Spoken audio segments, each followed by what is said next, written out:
We're probably standing close to our front porch, if I'm not mistaken. With only a dirt outline to go by. Here's the plans to our house.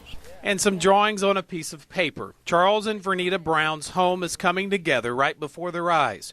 It's the Fuller Center's first ever build in Bossier City. We've got people that's paying weekly rates to live in apartments, $300-400 a week. Fuller Executive Director Lee Jeter feels new housing deters crime, cleans up low-income neighborhoods. New construction increases the property value. You get new homeowners in there. This is a far cry from coming from a detox center to a home. And changes lives. For Charles, it's a far cry from his past of near homelessness. 5 years ago, I didn't have any hope. I was caught up in a lot of despair, a lot of addiction at that time, but God brings us right here today, man, and it's amazing. 5 years ago, we didn't know Charles. He was just another set of feet walking the street. Doug, this is overwhelming, man. And 5 years ago, the Browns didn't know a young, vibrant 16-year-old airline student named Katy Watkins. Katy was just one of those understated, humble, steady, fun-loving, and sweet to the bone. Committed young people. How you doing? How you doing? But the Browns know her now. When people talk about her, they talk about her giving spirit, her love for the mission. So for this build in the McCall subdivision, the Fuller Center teamed up with Asbury United Methodist to honor one of the church's most dedicated volunteers. Every time the doors were open, there was little Katy Watkins sitting there quietly, waiting for whatever's next. That was until October of 2006. An SUV carrying 5 teen girls drove off I-49, crashed, killing 3, including young Katy.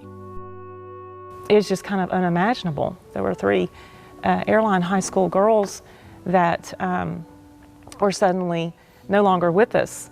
And they were all strong leaders within their church and their community and their schools. Angela Fanner, Asbury's program director, has looked for a way to honor Katy for her never-ending missions work.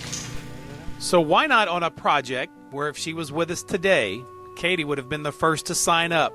Kitchen is over here. Where's your man cave? I think my man cave is going to be... To help build the Browns' new future, fittingly called Katy Build. I still, even 6 years later, I can't believe it sometimes.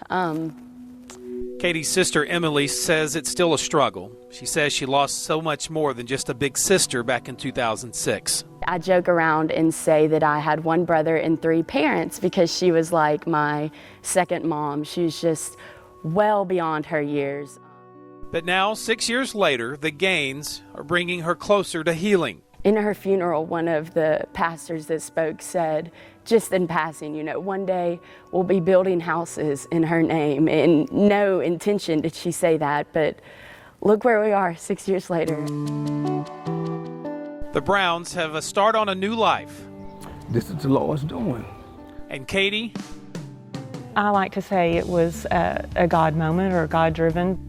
Is still paying it forward. Whether it's 2 years, 6 years, or 20 years down the road, we have to keep going and keep loving, because that's what it's about.